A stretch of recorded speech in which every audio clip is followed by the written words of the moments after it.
Hey everybody, thanks for tuning in again. Woody Bendle here from Next Level Growth Strategies. Today's tip for getting your business to its next level of profitable growth is about a topic I absolutely love, but also an expression that I sort of despise. If you happen to catch last week's video, you'll find the link in the description section below, and for our LinkedIn friends, you'll find it in the comments. You maybe recall that we discussed why integrity is imperative for success in both business and in life. And I mentioned that integrity is one of the most widely used corporate values amongst the firms in the S&P 500. Well, today's tip takes a look at the value or competency that is number one with all these firms. Think you might know what it is? All right, stick around. Let's see if you're right. But I know you're not going to want to miss out on today's tip.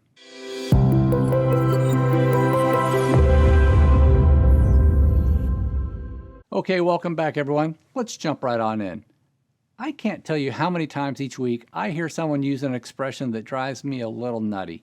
Well, there are actually quite a few jargony terms or phrases used every single day in the business world that drive me crazy. Like, at the end of the day, or we need to pivot, or let me circle back with you on that, or it's time that we reimagine. But there is one expression that has cost companies countless of billions of dollars over the years and has put buckets of cash in the pockets of big management consulting firms. And it drives me batshit crazy. This is one of those expressions that unfortunately has been so widely utilized that I think people don't even stop and think about what it really means. They just use it because all the other cool kids are using it. But the thing is, if an organization is honest about their desire to pursue this, and if they're committed to doing it, they can and will separate themselves from their competitors. This can be the fuel for transformative, game-changing growth. I've seen it firsthand, and I've helped a number of pretty well-known brands achieve it. So what am I talking about here?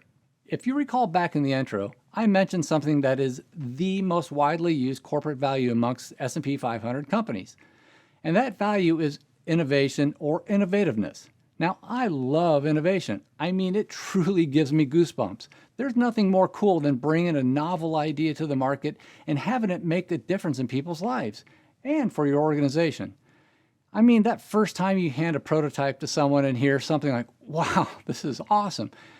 I have to say, it's a pretty cool feeling. But innovation isn't the expression that gets me wound up, though. It's this one. So are you ready for it? Okay, here it is.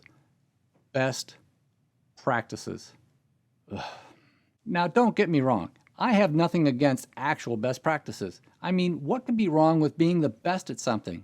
Nothing, right? But usually when I hear someone talking about best practices, whether that be identifying them, or adopting, or implementing them, or adhering to them, they're not really talking about best practices. What they are talking about, though, is some sort of genericized implementation of industry norms, or norms among the top tier of their competitive set. But that's not best practices. That's just doing things more like the people who are already kicking your butt. And as soon as you catch up by doing what they're doing, you're going to be behind again because these organizations are probably pretty innovative. And they're not out to beat you, they are out to outdo themselves. And unless you out-innovate them, you're always going to be playing catch-up. First of all, let's be really clear about the term best. According to Merriam-Webster, best means excelling all others. Best is without peer. Best is not plural. There are no bestesses. Best is singular. Again, refer back to Merriam-Webster. The Tokyo Olympics are going on right now, and the last time I checked, they are not handing out gold medals to the folks in the middle of the pack. Gold medals are reserved for the winner, those individuals or teams who were better than everyone else they competed against. They were the best. Okay, so here's our tip.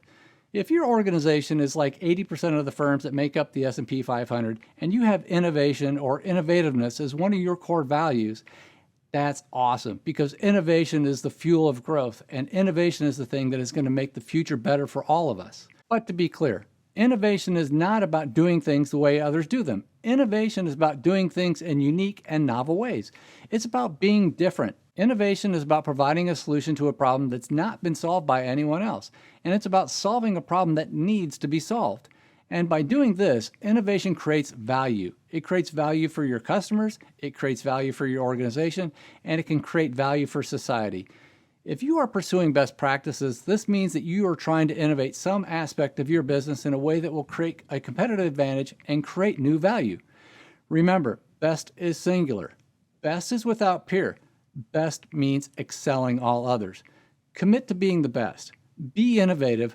Commit to creating your own unrivaled best practices. And go get that gold medal. So there you have it. That's today's tip for getting your organization to its next level of profitable growth by creating clarity, alignment, and consistency. Thank you again for watching, and we'll see you next time. Go on. Get out there and start innovating.